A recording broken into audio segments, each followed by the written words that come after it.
a maior personificação da Reforma Protestante, o rosto mais conhecido e lembrado. Mas quem realmente foi Martinho Lutero? E o que o levou a provocar a então Reforma Protestante?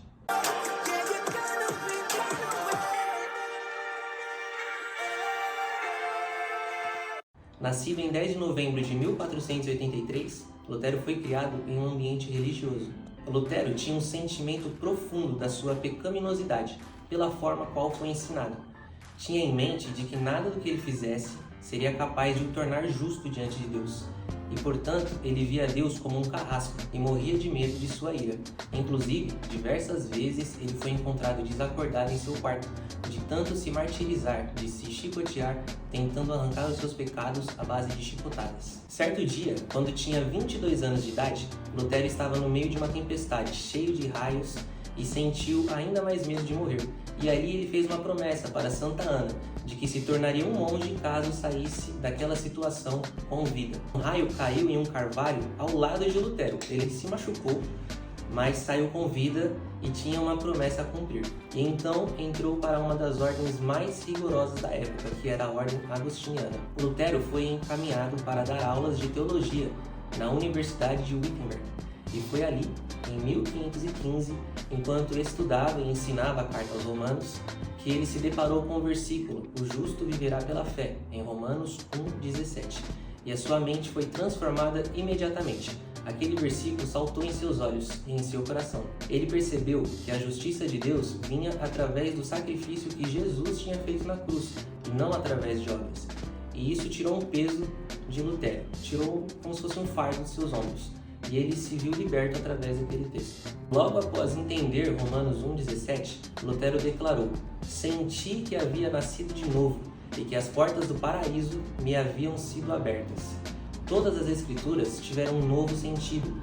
A partir de então, a frase "a justiça de Deus" não me encheu mais de ódio, mas se tornou indizivelmente doce em virtude de um grande amor. Depois disso, a vida de Lutero se transformou completamente.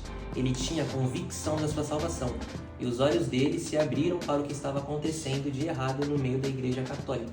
Foi quando ele resolveu escrever e publicar as suas 95 teses. Lutero estava indignado com o rumo que a Igreja estava tomando.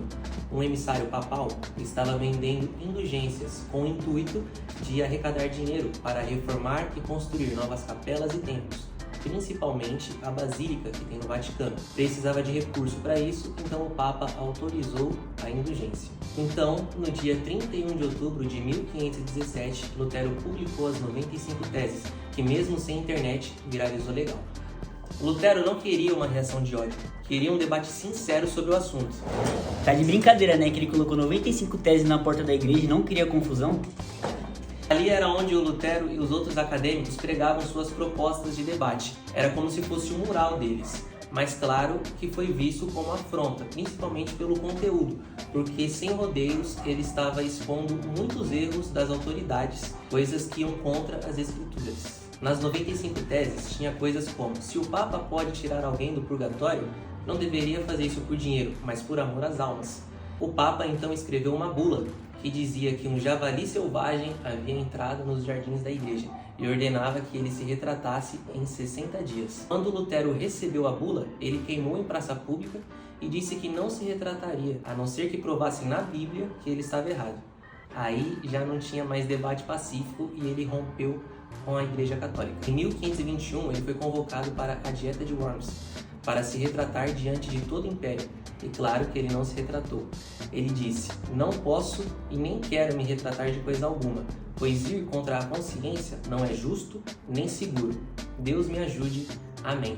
E realmente precisava de ajuda, afinal, tinha rompido com a igreja e afrontado o império. Se tinha alguém que precisava de ajuda, era o Lutero.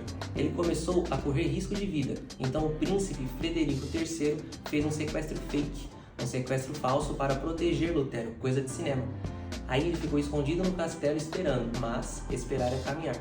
E Lutero aproveitou esse tempo para traduzir a Bíblia do latim para o alemão e para escrever novas obras. A galera achou que ele tinha morrido mesmo, mas estava guardado no castelo, e de vez em quando ele saía do castelo e se apresentava como Cavaleiro Jorge. Depois de um bom tempo, ele saiu como Lutero mesmo. Depois disso, os monges começaram a se casar, os cultos passaram a ser feitos em alemão, antes era só em latim, e por causa de Martinho Lutero, muitas revoltas, guerras e intrigas começaram a acontecer. Muitos romperam com a igreja, e em 1555, no Tratado de Paz, os protestantes ganharam o direito de seguir a sua fé. Pô, mas você nem vai falar das 5 solas da Reforma Protestante? Vamos falar amanhã, nesse mesmo perfil. Tchau, até amanhã. Perfeito. Fecha.